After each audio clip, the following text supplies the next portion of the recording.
श्री जगन्नाथ स्वामी नयन पथगामी भवतु मे। Hello friends, स्वागत करुछि आपण माननकु मु आरजे आर्य रेडियो चॉकलेट को। आपण माने अत्यंत हृदयवतार सहित ए एफएम चैनल को भल पाते, सेहिथि पई आमे ओडिसार नंबर 1 एफएम चैनल। बंधुगण, आज किछि नुआ कथा हेबा। अनेक समय मु भावे भगवानकर केडे सुंदर सृष्टि ना। ये जो मानव शरीर देइचंती, ए मानव शरीर विषय टिके चिंता करंतु तो। सबुठारु जहा सुंदर से सबु बाहरे अछि, आउ जहा सबु असुंदर, जहा असना जिनिस से सबु भितरे अछि। मु गोटे सरल उदाहरण देले आपण माने बुझी परिबे। आपण माने आज टिके गोटे दर्पण सामना को जानतु, निजर सुंदर मुह को टिके देखंतु। देखिबे खूब सुंदर आखि दुईटी, गोटे नाक, पाटिटिए, खूब सुंदर कान दुईटी। आपणकर जो मुंड उपरे रहिछि चुटी से मध्य सुंदर देखा जाउछि। निजर सुंदर मुखमंडल को टिके देखि दियंतु। आउ तापरे मु आपण मानक सहित जहा कथा होछि टिके मन देई सुनंतु। प्रथमे आज आखि संपर्क में आलोचना करिवि। भगवानकर ये गोटे अमृत सृष्टि। ए जो दुईटी आखि से हमको प्रदान करिसंती। रातिरे दुकान बंद हेले जेमती शटर पड़ी जाए, ठीक सेमती आमे सोइला बेले आम आखि रो शटर पड़ी जाए। हाँ आज्ञा, पुणी सकाल उठिला परे आपण माने आखि खोलंती, अर्थात दुकान रो शटर खोले। दुकान रो शटर जते बेले खोली जाए, तापरे आपण माने कौन करंती ना मुह धोई ताकू परिष्कार करंती।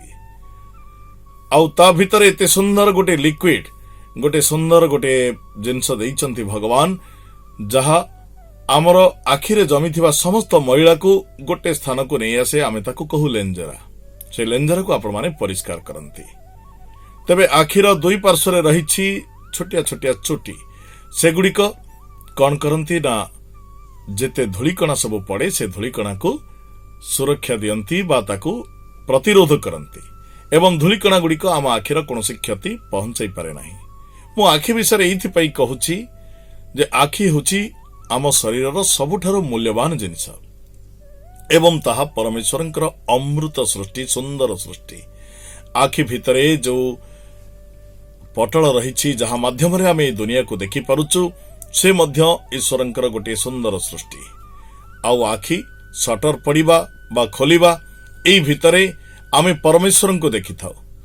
तबे मु आपण माननकु कहिबी, ए संसार रे जेते जिनिस अछि आपण माने ताको आखि खोली देखि थांती, किंतु एकमात्र परमेश्वर जहां को आपण माने आखि बंद करी देखंती। गोटे छोट पिला जेतेबेले प्रार्थना करे, से हाथ जोड़ी थाए एवं आखि बंद करी प्रार्थना करे। हाँ कि ना? आपण माने मध्य जेतेबेले ईश्वर को प्रार्थना करंती, सेतेबेले आखि बंद करी प्रार्थना करंती, कारण ईश्वर होचंती अरूप, तांकर कोनोसी रूप नाही। प्रकृति रे आमे गोटे रूप भितरे तांको सीमाबद्ध रखुछु, किंतु प्रकृति रे से होचंती अरूप, अजन्मा, अनंत, निर्विकार, अनुपम एवं सच्चिदानंद परम ब्रह्म। एई आखि परी आउ गोटे जिनिस अछि, आखि तलको नाक। मु बेले बेले भावे, नाकटा जदि उपरको हेइतांता ताहाले पानी पसी जानतानी। सुंदर भावरे ताको तल मुहां करिचंती। गोटे पाटी देइचंती आज्ञा, ता भितरे दुई धाड़ी दांत एवं जीभ रहिछि। थरे कन्फ्यूशियस को प्रश्न करागला जे ए संसार रे दीर्घजीवी किए? कन्फ्यूशियस कहिले, मो पाखको आस। सेतेबेले तांकर वयसाधिक्य होई सारिछि। से जिज्ञासु जन को कहले, मो पाटी भितरे देख तो दांत अच्छी कि नहीं? ना हाँ आज्ञा, दांत मात्र गोटे कि दुईटी अच्छी। आउ जीभ अच्छी कि नहीं? से कहले, जीभ तो अच्छी। ना कहीं प्रथमे किए आसीथिला? जीभ आसीथिला ना दांत आसीथिला? ना प्रथमे जीभ आसीथिला। तुम एथिरु कौन बुझिल? जिज्ञासु जनक किछि बुझी पारलेनी। कन्फ्यूशियस तांको सरल भावरे बुझेई देले, ए संसार रे जे कोमल हबो से दीर्घजीवी हबो। आपण माने जीभ को हाथ मारी देखंतु तो, से कोमल ना कठिन? जे कोमल से आग आसीबो एवं दीर्घजीवी हबो, आ जे कठिन अर्थात जे टाणुआ हबो से संसाररु शीघ्र जीव, दांत परी। कौन बुझिले?